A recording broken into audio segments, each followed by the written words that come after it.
तो ये क्वेश्चन करते हैं। 3 मास लगा रखे हैं एक के पीछे एक, ठीक है, और उनको ऊपर से पुल कर रहे हैं।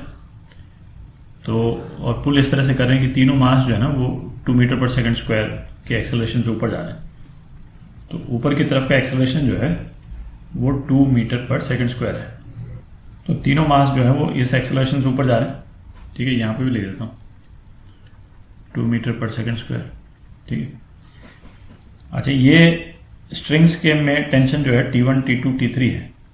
अच्छा, किसी भी स्ट्रिंग में जब हम टेंशन बोलते हैं तो टेंशन एक तो यूनिफॉर्म होता है और दोनों एंड्स पे वो फोर्स लगता है। इसका क्या मतलब निकला कि ये टेंशन T3, ये M3 वाला जो मास है उसको ऊपर खींच रहा है T3 से, ठीक है, और M2 वाला जो मास है इसको नीचे खींच रहा है T3 से, ठीक है। ये इसका मतलब निकला। और ये क्यों होता है, ये टेंशन का जो फर्स्ट वीडियो है उसको आप देखें अच्छे से, तो है ना, उसमें क्लियर है ये किस तरह से एक्शन रिएक्शन पेयर के रूप में एक्ट करता है, ठीक है। तो एक एक करके बॉडीज का फोर्स डायग्राम बनाते हैं और फिर उसको निकालते हैं, ठीक है, कि हर एक का टेंशन कितना होगा। तो ये M3 अलग कर लिया अपन ने। क्या क्या फोर्स लग रहा है इस पर?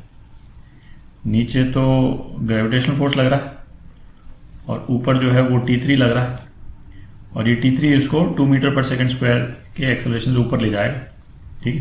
इसका क्या मतलब निकला, T3 माइनस M3G, ये M3A, जिसमें A जो है ये है, ठीक है, इससे ले जाएगा। तो क्या हो गया, T3 जो है वो M3G प्लस A, और M3 कितना था 3 इंटू 12 है ना, G प्लस A 10 ये 2 ये, तो इसलिए 12, 36 न्यूटन। 36 न्यूटन तो आपका T3 हो गया, ठीक है। एक पार्टीशन बना दूँ मैं। ये M2 अपन ने अलग कर लिया। M2 के नीचे कौन कौन सा फोर्स लग रहा है नीचे की तरफ? एक तो M2G ग्रेविटी, और दूसरा एक इसको ये टेंशन खींच रहा है T3 टेंशन, ठीक है, और ऊपर जो है वो टेंशन T2 इसको खींच रहा है, ठीक है। तो और ये T2 इसको नेट एक्सेलरेशन दे रहा है ऊपर की तरफ।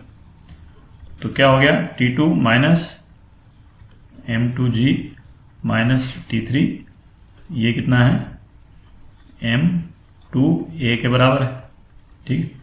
अच्छा, ये सारे वैल्यूज तो अब आपको मालूम है, ये मालूम है, ये मालूम है, ये मालूम है। तो T2 माइनस ये कितना है 2 kilo, 20 minus 36 is equal to M2 into A, मतलब 4।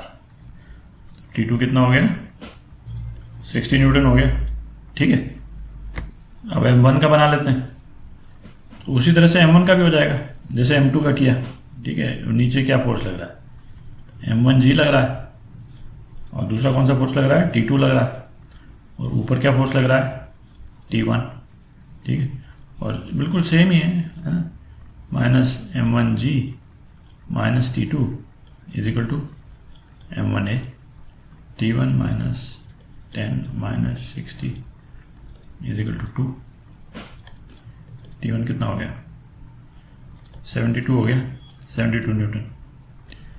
और ये आप देख भी सकते हैं भाई 72 न्यूटन कितना हुआ, ये तीनों का सम जो है वो 6 किलो है, 6 kilo into G plus A, ठीक है। तो 6 इंटू 12, ठीक है, 72 न्यूटन। तो ये 72 न्यूटन जो है वो T1 हो जाएगा, ठीक है।